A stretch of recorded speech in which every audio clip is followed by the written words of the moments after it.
Das ist halt in unserer Gesellschaft halt so ein Modell, dass alle Leute gerne anderen Menschen dabei zugucken, wie sie jämmerlich ertrinken. Das sieht man auch bei diesen ganzen Facebook-Generationen. Guck mal, ein Mann stolpert, fällt mit dem Gesicht in die Fresse, eine Katze kackt ihm auf den Hinterkopf und so. Das wollen die Leute sehen, das ist diese Sensationsgeilheit. So, mit dabei zu sein, wenn Leute das Bein gebrochen wird oder wenn jemand anderes das Bein bricht. Das emotionalisiert natürlich total. Die Leute ergreifen Partei für den einen oder anderen Rapper. Die Faszination an Battle Rap ist im Prinzip nichts weiter als im alten Rom die Gladiatorenkämpfe. Da treten zwei Typen gegeneinander an. Und der eine beleidigt den anderen. Und alle anderen sind Voyeure und gucken zu.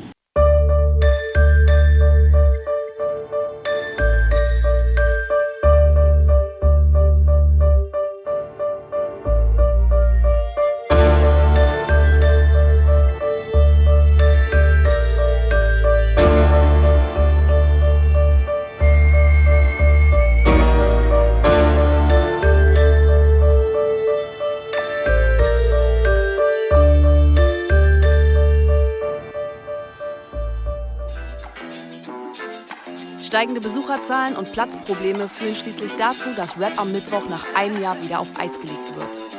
Zeitgleich bauen sich umstrittene Newcomer aus dem Untergrund deutschlandweit eine große Fanbase auf und distanzieren sich klar von der Oldschool-Ära. Das dürfte ungefähr 2001 oder 2002 gewesen sein. Da war ich ein sehr junger Freestyle-Rapper, der eigentlich keine Auftritte hatte, sondern nur auf Freestyle-Bühnen war. Und dann habe ich mich qualifiziert für das Royal Rumble, das war das größte Battle in Stuttgart. Und damals gab es in jeder Stadt nur ein Battle pro Jahr. Und das war halt die krasseste Nummer und alle sind hingegangen, es war ausverkauft. Und da habe ich gebattelt und da haben echt sehr illustre Leute mitgemacht. Ich zum Beispiel bin in der zweiten Runde gegen Meckes von den Orsons ausgeschieden. Er hat mich rausgehauen. Er hat gesagt, ich hätte eine Frisur wie eine Hausfrau. Das hat auch gestimmt zu der Zeit. Und lustigerweise war er im Finale dann gegen K1. Der hieß damals noch Little K. Und auch wenn man das jetzt bei den heutigen Pop-Idioten-Nummern, die er da abzieht, nicht denken mag, aber der war ein richtig guter junger Battle-MC. Der war aber noch jünger als ich damals. Der war, weiß nicht, 15 oder so. Und dann gab es ein Battle, Meckes gegen K1 im Finale. Ich denke, die meisten Hip-Hop-Fans denken so, ernsthaft? Ja, ernsthaft. Hier im Böcklerhaus, nämlich im Stadthaus Böcklerpark, war damals die Maxim Jam, für Ruhe und Frieden nochmal. Der wurde damals erstochen und dann gab es hier eine Veranstaltung, wo die Einnahmen auch so ein bisschen Charity an seine Familie gehen sollte. Und da waren damals wirklich alle Hip-Hopper und Rapper und Writer und Breakdancer, alle waren hier. Und es gab hier auch ein Freestyle-Battle, damals moderiert von Steiger noch. Der ewige beste Battle-Moderator, so Respekt an Jonny, aber Steiger ist da eine Legende. Und da war ein Boxring hier hinten aufgebaut. Und dann gab es halt ein krasses Battle, weil im Halbfinale musste ich gegen jemanden aus der Gegend, direkt von hier aus Kreuzberg battlen. Und ich bin halt in Schöneberg aufgewachsen. Und es gab ja früher auch diese Bezirksverfeindungen. Und dann habe ich halt gegen ihn gebattelt. Und habe es aber geschafft zu gewinnen. Die Entscheidung war vom Publikum, nicht von der Jury. Das heißt, seine Leute, auch die Kids, haben mich halt als Sieger ins Finale ziehen lassen. Und er hat verloren. Und das war damals schon ein bisschen krass. Es gab dann auch echt so ein bisschen Tumulte. Aber damals der Channel, der das organisiert hat, der hat für Ruhe gesorgt. Und dann gab es das Finale im Stadthaus, wo ich dann auch gewonnen habe. Gegen jemanden damals, gegen Rako vom BC. Da war auch der Boogie dabei. Und der ja auch eine sehr bekannte Szenegröße so aus Berlin ist. Und das war auf jeden Fall ein einschneidendes Erlebnis, dass du halt quasi ins fremde Territorium gehst und dort das Publikum dich gegen einen ihrer Leute gewinnen lässt. Also das war ein einschneidendes Erlebnis. Das Battle gegen Sido, ich glaube, das war 2000 oder so, bei einem ganz großen Battle hier in Berlin. Das war eine Uferfabrik, da waren wirklich so 600, 700 Leute. Ist für ein Freestyle-Battle schon sehr groß in der damaligen Zeit. Das hat Frank Wolf vom Artico Labor organisiert. Der hat damals so eine Gruppe gehabt, Spraypatienten. Das war ein großes Battle, da waren viele. Ben Salom hat das Battle im Endeffekt gewonnen.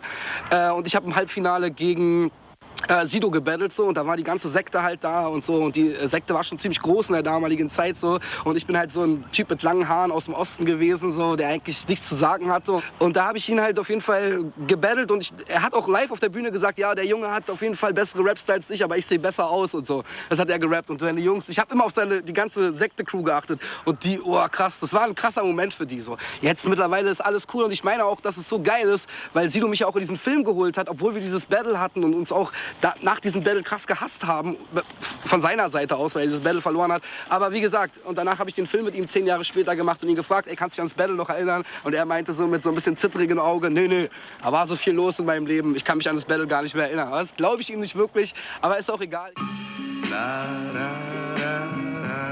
In den Folgejahren wird Battle Rap auf Tracks immer weiter salonfähig und der deutsche Hip-Hop bekommt eine neue Härte. Das Internet macht es jedem möglich, die neueste Musik zu konsumieren, sich mit anderen auszutauschen oder eigene Tracks online zu stellen. Die größere Faszination für Battle Rap entsteht dann auch im Zuge dieser neuen Möglichkeiten. Insofern ist diese Mediatisierung von Battle im Internet eine Schleife, ein Kreislauf, der sich selbst reproduziert und selbst vergrößert sozusagen. Je mehr Möglichkeiten ich habe, mein Publikum zu vervielfältigen, desto attraktiver ist für mich die Bühne sozusagen, weil mein Publikum nicht nur meine Kumpel sind in meinem Stadtteil, sondern ungeahnte Leute, die mir ungeahnte Möglichkeiten eröffnen. Du kannst in Bielefeld sitzen und 1,5 Homies haben und trotzdem irgendwie an der Community und an einem Sport vielleicht teilhaben. Die RBA steht für Reimliga Battle Arena und das ist eine Online-Battle-Rap-Plattform, wo MCs die Möglichkeiten haben, in 3 Runden sich zu battlen.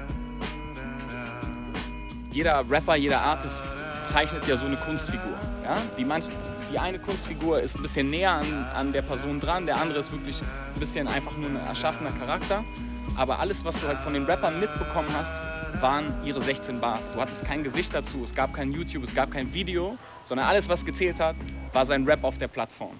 Und man hat sich sozusagen selber das Bild davon gezeichnet, wer ist eigentlich dieser andere Rapper. Und diese Kunstfigur stand einfach total im Vordergrund. Und das hatte für mich einen unfassbaren Reiz. Ja? Jeder Artist und jeder Artist-Name von Mr. Schizman, Club King, BOZ, der damals noch Guybrush Threepwood hieß, war einfach nur ein Rapper, der gezeichnet wurde, durch was er ins Mic gespittet hat. Und Kollega war damals so, keiner wusste auch, wie er aussieht, der war auch noch dabei, seine Figur da zu zeichnen, aber er war einfach schon krasser als alle anderen. Ja? Es war, während alle Doppelrhymes gemacht haben, war er schon am Triple- und Vierfach-Reime produzieren und hatte einfach kranke Wortspiele.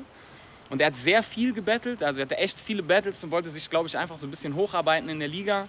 Und dann kam diese Möglichkeit, gegen mich zu battlen.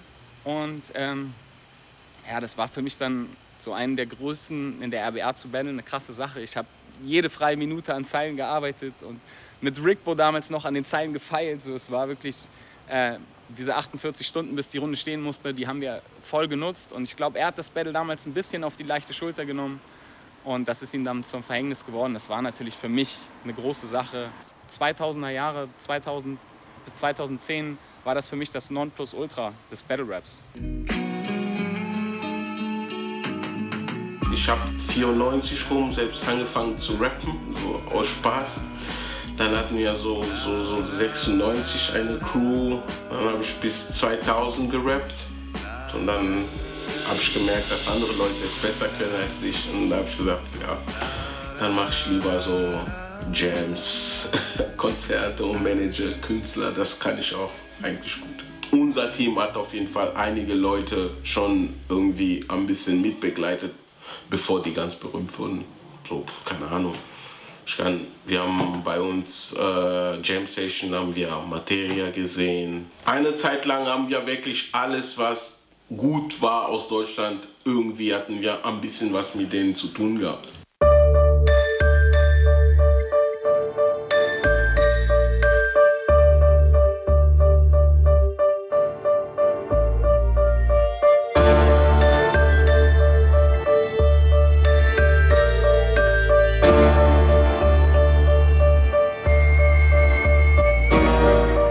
Wie heißt das? Mumble oder so. Kennst du das? Das ist dieser Rap ohne Texte. Wo die nur so. Das ist so die Zukunft.